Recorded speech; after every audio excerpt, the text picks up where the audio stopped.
कपड़े धोने वाली बहू। शादी के पहले से ही विभा को कपड़े धोने का बड़ा शौक था। कभी नल के नीचे तो कभी तालाब के पास। अरे मेरी नीली वाली लुंगी नहीं दिख रही है। विभा की अम्मा, कहाँ रखी है लुंगी? अरे वो तो विभा ने परसों ही धोकर रखी थी आपकी अलमारी में, देखो वहीं होगी। वो ना मैंने आज धो दी, मुझे लगा कि गंदी हो गई होगी। अरे कैसे गंदी हो गई थी? उसे तो मैंने पहना भी नहीं। हे भगवान, इस लड़की के कपड़े धोने की आदत से परेशान हो गया हूँ मैं। जितना तो घर में राशन नहीं आता, उससे कहीं ज्यादा डिटर्जेंट पाउडर का खर्चा है। इसकी शादी करवा दो, शादी जाए अपने घर में ही करे काम, फिर चाहे घर के कपड़े धोने हो या पूरे गांव के। हाँ ठीक बोल रही हूँ, देखता हूँ मैं कोई लड़का। वो दिन भी आ जाता है जब विभा को देखने लड़के वाले आ जाते हैं। लड़की मुझे अच्छी लगी। होने वाली सास कहती है, बेटी अगर कुछ पूछना है तो पूछ लो। वैसे तो हमारी लड़की बहुत ही शर्मीली है, जो बोल दो वो मान लेती है, इसे क्या पूछना होगा। अरे कैसी बात कर रही हो माँ, मुझे इन लोगों के घर रहना है, सवाल तो कई है। हाँ हाँ बेटा, पूछ लो ना, क्या पूछना है। आप लोगों के घर कपड़े कौन धोता है? सास का मुंह बन जाता है। देखो, अगर तुम ये कहना चाहती हो कि तुम्हें कपड़े धोने नहीं आते तो सुन लो, कपड़े मैं ही धोती हूँ, लेकिन तुम्हारे आ जाने के बाद मैं रुमाल तक नहीं धोऊंगी। अरे चुप रहना भाग्यवान, बहू बेचारी घर आई नहीं, उसे डराना शुरू कर दिया। वो क्या है ना बिटिया, अभी तक तो ये कल्लू की माँ ही धोती थी, लेकिन अब तुम्हारे पापा तो दहेज में वॉशिंग मशीन देंगे ही। तभी विभा की माँ बोल पड़ती है, सवाल भी पूछा तो क्या। वैसे भाई साहब, मशीन की तो फिर भी कपड़े धोने की कैपेसिटी होती है। मतलब जो बिटिया दे रहे हैं ना विभा, इसे कपड़े धोने का बहुत शौक है। ये आप लोगों के क्या, आस पड़ोस गांव मोहल्ले सबके कपड़े धो दे और उफ तक ना करे। बाहर देखा नहीं आपने कितने कपड़े सूख रहे हैं? सब हमारी बिटिया ने ही तो धोए हैं। बस भी करो ना माँ, शर्म आ रही इतनी तारीफ सुनकर। और तो और एक दाग निकाल कर दिखाओ तो मान जाऊं। हाँ अच्छा, माफ करना बेटा, मैंने गलत समझा।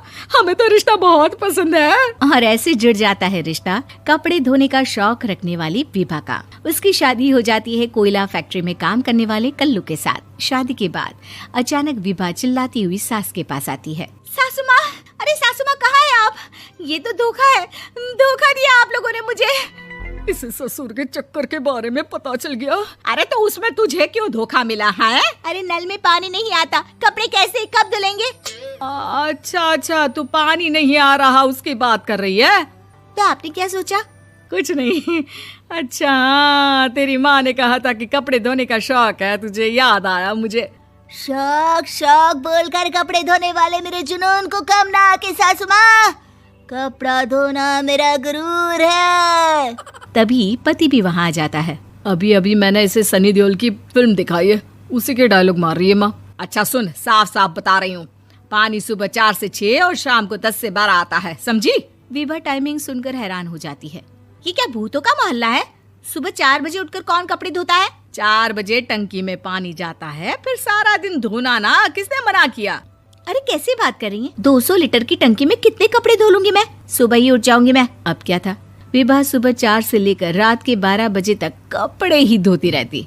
एक रोज सास पड़ोस से निकलकर कहीं जा रही होती है कि साथ वाली कहती है, हाँ कल्लू की माँ, जरा ये बताओ कि 2 साड़ी है, 2 ब्लाउज और एक पेटीकोट और एक नाड़े वाला लंबा कच्छा। हाँ तो? अरे तो क्या, कितना लोगी धुलाई ये बताओ। धोबन दिख रहे हैं हम क्या? हमारे पति सरकारी नौकरी से अभी रिटायर हुए हैं और बेटा सुपरवाइजर है कोयला फैक्ट्री में। धोबन समझ रखा है हमें?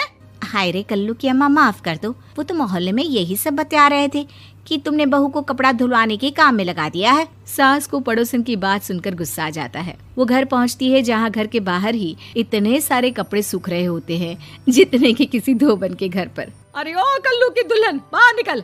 माँ जी यहीं आ जाओ, बाथरूम में चादर धो रहे हैं हम। अरे अभी हम धोते हैं, तुमको बाहर निकलो। ये आस पड़ोस वाले बोल रहे हैं कि हम बहू से कपड़े धुलवा कर उसे कपड़ा धोने वाली बना दिए हैं। अरे छोड़ो ना माँ जी, किन लोगों की बातों में आती हो?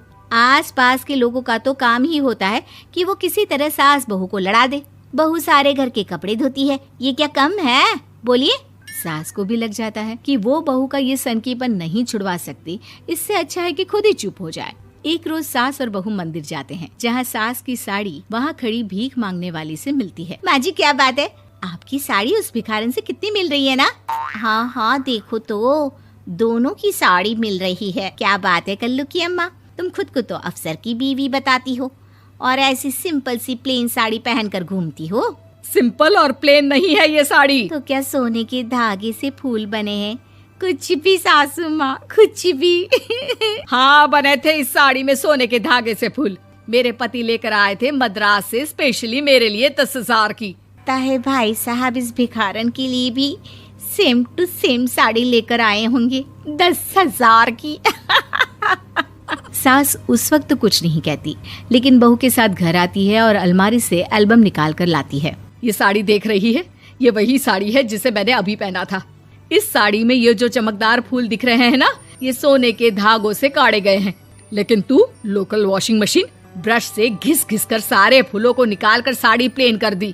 मुझे माफ कर दीजिए सासू माँ। और तो और, जब मैंने तुझे तेरी गलती के लिए कुछ नहीं कहा, लेकिन तूने तो सबके सामने मेरा मजाक ही बना दिया। क्यों? बहू को समझ में आ जाता है कि अब से उसका कपड़े धोना बंद।